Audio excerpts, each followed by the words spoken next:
بسم الله والصلاه والسلام على رسول الله. مساء الفل. النهارده ان شاء الله معانا فيات تيبو، اول فئه اوتوماتيك، كراسي من غير ايرباج، كرسي اللي ورا مفيش فيه مخدع.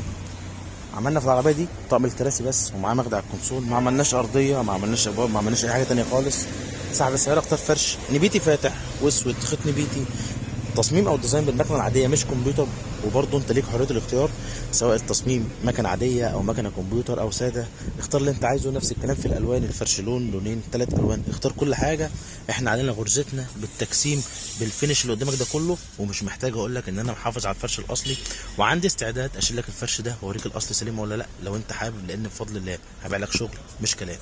بص الغرزه بسم الله ما شاء الله، تجسيم فرش متجسم كويس، مطبع كويس، هتقعد مهما تقعد على الكرسي ولا هيكشكش ولا يهرر ولا يحتاج يتشد منك. الغرزه اللي في المخدع مسطره، ادي الغرزه اللي في المخادع، الشغل قدامك ما شاء الله اللهم بارك.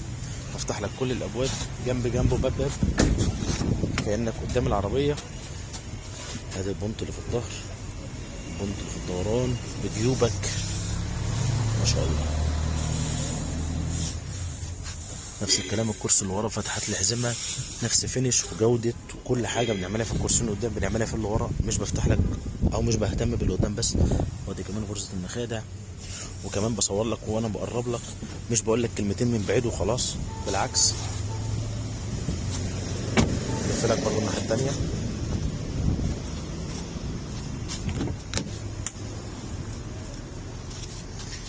نفس الكلام الغرزه المسطره ما شاء الله. باكد لك انا على الخيط اللي في الدوران ممكن يتعوج، ممكن الجلد يعمل كشكشه، ما عندناش احنا الكلام ده خالص.